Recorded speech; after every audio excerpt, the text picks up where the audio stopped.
जो जल बाढ़े नाव में, घर में बाढ़े दाम, दोनों हाथ उलीचिए यही सैनो काम। संत कबीर की वाणी और साइंटिस्ट आर्किमिडीज का सिद्धांत उत्प्लावन बल दोनों की सार्थकता एक जैसी ही है, क्योंकि जो भौतिक वस्तुएं हैं उन्हें देखा जा सकता है, छुआ जा सकता है और महसूस किया जा सकता है, इसलिए उन पर प्रयोग किए जाते हैं और परिणाम हमारे सामने होता है। परंतु जो हमारी आंखों से न देखा गया हो, स्पर्श नहीं किया जा सकता है, उनके बारे में किस आधार पर प्रयोग किया जाए। इसी कारण से जो दृश्य वस्तुएं हैं उनकी उपमा देकर अदृश्य वस्तुओं की सार्थकता एवं उपयोगिता सिद्ध की जाती है।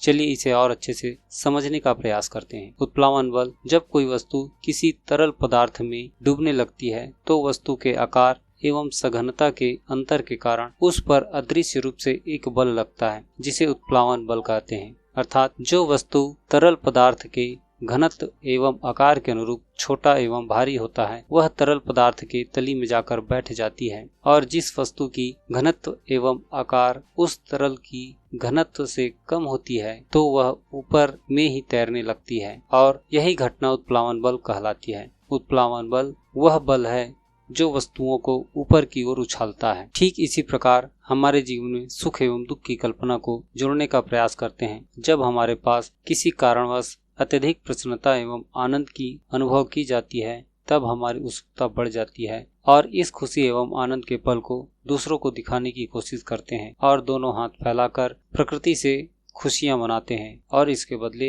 प्रकृति भी हमारी खुशियों को बढ़ाती है। इस दौरान अत्यधिक खुशी के पल में हमारी इंद्रियां अनियंत्रित हो जाती हैं और वह सारी खुशियों के पल बहने लगता है, और इसी कारण से आनंद के पल को अधिक समय तक संचित करके नहीं रखा जा सकता। इसके विपरीत जब हमें दुख होता है तो हमारी इंद्रियां भीतर की ओर केंद्रित होने लगती है और हम दोनों हाथों को सिकोड़कर मुट्ठी बांध लेते हैं और इस दुख के भाव को बाहर से अंदर की ओर संकुचित करने लगते हैं। जब दुख की सघनता हमारे शरीर की किसी हिस्से में जमा होने लगती है, तब हमारे शरीर में दुख परेशानियां और भी अधिक बढ़ने लगती है। यह हमारी अज्ञानता ही है। यदि हमें इस दुख से उभरना है तो जिस प्रकार हम अपनी खुशियों को अपने शरीर से बाहर की ओर फैलाते हैं, ठीक उसी प्रकार दुख को भी अपने शरीर से बाहर विसर्जित कर देना चाहिए। इसमें हमारे दुख की अधिकता कम होगी और धीरे धीरे यह दुख हमें अधिक दुख नहीं दे पाएंगे और हमारा जीवन सामान्य हो जाएगा। यह